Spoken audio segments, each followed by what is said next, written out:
আমাদের লেবু চা, ভালো খেতে।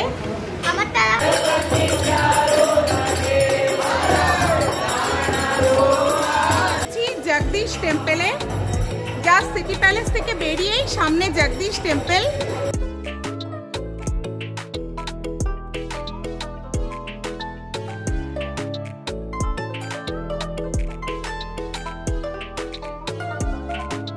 তো আমরা এখন একটা ক্যাফেতে চলে এসেছি, দ্য ওল্ড লিগেসি ক্যাফে। নমস্কার, আমি মৈত্রেয়ী।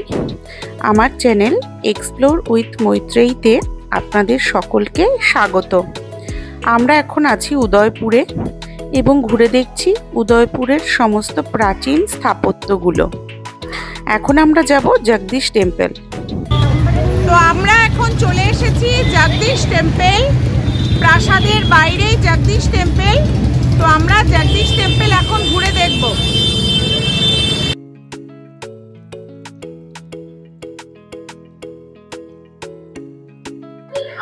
জগদীশ মন্দির রাজস্থানের উদয়পুর শহরের রাজপ্রাসাদের ঠিক বাইরেই অবস্থিত। তো আমরা চলে এসেছি জগদীশ টেম্পলে, জাস্ট সিটি প্যালেস থেকে বেরিয়েই সামনে জগদীশ টেম্পল। কিন্তু এই মন্দিরে যেটা সবচেয়ে বেশি দেখার সেটা হলো এই মন্দিরের কারুকার্য, অসাধারণ স্থাপত্য।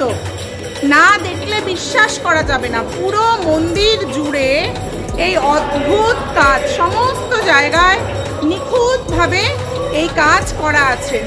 এটা অবশ্যই আপনারা দেখতে আসবেন, অবশ্যই আসবেন।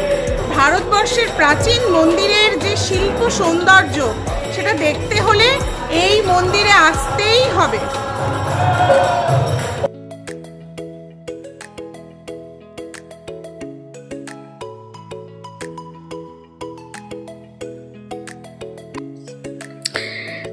ষোলোশো 51 সাল থেকে অবিরাম এই মন্দিরে পুজো চলছে। মন্দিরটিকে প্রথমে জগন্নাথ রায়ের মন্দির নামে উল্লেখ করা হতো, কিন্তু পরে এটি জগদীশ টেম্পল এই পরিচিতি পায়। এটি উদয়পুরের একটি অন্যতম প্রধান স্মৃতিস্তম্ভ। একটি উঁচু জায়গায় এই মন্দিরটি নির্মিত। 1651 সালে এর নির্মাণ কাজ সম্পন্ন হয়। এটি দ্বিতল মণ্ডপ এবং দ্বিতল সাধার এবং একটি গর্ভগৃহ নিয়ে নির্মিত। মূল মন্দিরে পৌঁছানোর জন্য 32টি মার্বেলের খাড়া সিঁড়ি বেয়ে ওপরে উঠতে হয়। মন্দিরে ঢুকতেই একটি গরুরের পিতলের মূর্তি বাঁধানো রয়েছে। গরুর হলো বিষ্ণুর বাহন। শ্রী জগদীশ মন্দিরে হিন্দু আইকনোগ্রাফির অসম্ভব সুন্দর নিদর্শন দেখতে পাওয়া যায়। এখানকার সমস্ত কারুকার্য হাতে করা এবং দীর্ঘদিন ধরে খোদিত করা। এটি উদয়পুরের বৃহত্তম মন্দির, আর মন্দিরের সবচেয়ে সুন্দর অনুষ্ঠান হলো বার্ষিক রথযাত্রা। এটি 1651 খ্রিস্টাব্দে মহারাজ জগৎ সিং দ্বারা নির্মিত হয়েছিল। এই মন্দিরের স্থাপত্যে মারু গুর্জরা স্থাপত্যের নিদর্শন দেখতে পাওয়া যায়। মন্দিরের গর্ভগৃহে কালো পাথরের খোদাই করা ভগবান বিষ্ণু রয়েছেন। এটি একটি কালো একক পাথর এবং সেই পাথরের ওপরেই মূর্তিটি সম্পূর্ণ খোদাই করা। আরও ছোট ছোট 4টে মন্দির রয়েছে মন্দিরের চারপাশে, যথা ভগবান গণেশ, সূর্য, শক্তি দেবী এবং ভগবান শিবের মন্দির।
মুঘল সম্রাট ঔরঙ্গজেব মেবার আক্রমণ করার পর উদয়পুরের সবকিছু লুট করে নিয়ে যান।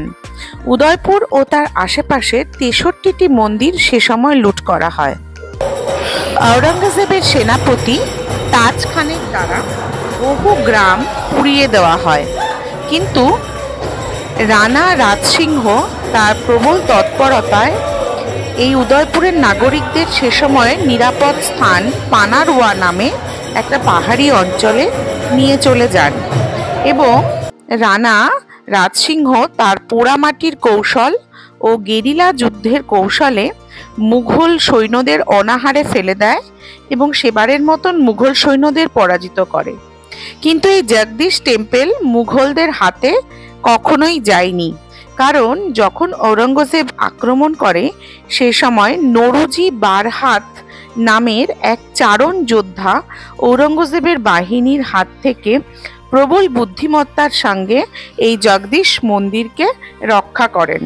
সেই জন্য বলা হয় যে এই জগদীশ মন্দির কখনো তার পুজো বন্ধ হয়নি এবং সেই রানা রাজসিংহের সময় থেকে একইভাবে এই জগদীশ মন্দিরে পুজো হয়ে আসছে। এই জগদীশ মন্দিরের যে দেবতা বিষ্ণু, কালো কোষ্ঠী পাথরের বিষ্ণু, এটি উদয়পুরের কুল দেবতা এবং মনে করা হয় এই দেবতা প্রসন্ন ছিলেন বলে উদয়পুরকে কখনো কোনো মুঘল বা কোনো রাজা পরাজিত করতে পারেনি। উদয়পুরের সাম্রাজ্য চিরকালই অজেয় থেকেছে এবং উদয়পুরের এই যে জগদীশ মন্দির, এই মন্দির খুবই পবিত্র এবং উদয়পুরের মানুষের কাছে ভীষণ জাগ্রত। প্রতিদিন সন্ধেবেলায় এখানে সমস্ত এলাকার মানুষরা এসে উপস্থিত হন এবং ভীষণ ভক্তি শ্রদ্ধার সঙ্গে তারা সন্ধ্যা আরতি করেন এবং এই জগদীশ মন্দিরের পাশেই রয়েছে বহু হোটেল, দোকান, পাট এবং নানান রকম ব্যবহার সামগ্রীর জিনিস। তো সন্ধেবেলা বেশ জাঁকজমক হয়ে ওঠে এই চত্বরটা। তো আমরা জগদীশ মন্দিরের আরতি দেখে চলে এলাম মন্দিরের কাছেই একটা দোকানে একটু চা খেতে।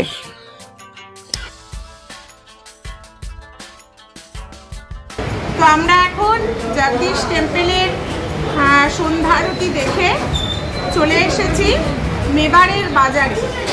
তো মেবারের বাজারে অনেক কিছু পাওয়া যাচ্ছে। তো আমরা একটা দোকানে এলাম, তো সেখানে আমরা লেবু চা খাচ্ছি। মেবারের মন্দিরের পাশেই একটা দোকান এবং সেখানে এখন আমরা লেবু চায়ের অর্ডার দিয়েছি।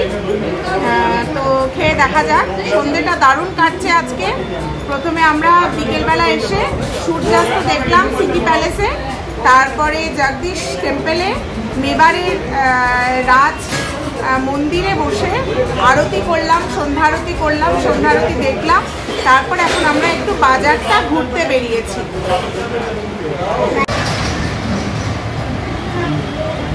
খুব সুন্দর। পড়ে পড়ে পড়ে যাবে, পড়ে পড়ে ধরে ধরে পড়ে যাবে। একটু এগিয়ে রাখো, লেবু পানি একটু এগিয়ে রাখো বাবা, একটু এগিয়ে রাখো, পড়ে যাবে। তো চলে এসছে এই যে আমাদের লেবু চা, ভালো খেতে। আমারটা আমি একটু চিনি কম খাই, তো আমার জন্য ঠিকই আছে, আমারটা দেখো ভালো। আমি ভালো আছি।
তো আমরা এখন একটা ক্যাফেতে চলে এসেছি, দ্য ওল্ড লিগেসি ক্যাফে।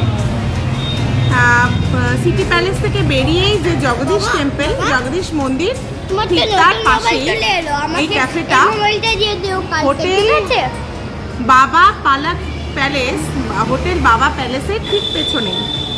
তো এখানে এসে আমরা একটা ডালবাটি চুরমা অর্ডার দিয়েছি। এই কদিন ধরেই ভাবছিলাম ডালবাটি চুরমা ট্রাই করব, কিন্তু কোনোদিনই সময় হয়ে উঠছিল না, এত টাইট শিডিউল ছিল। তো আজকের সন্ধ্যেটা আমরা পুরো নিজেদের জন্যই রেখেছি। তো আমরা এই ক্যাফেটায় এসে বসেছি এবং আজকে আমরা ডালবাটি চুরমা খাবো, খেয়ে দেখব কেমন লাগে এবং আমরা রিভিউটা করব পুরোটাই, দেখা যাক।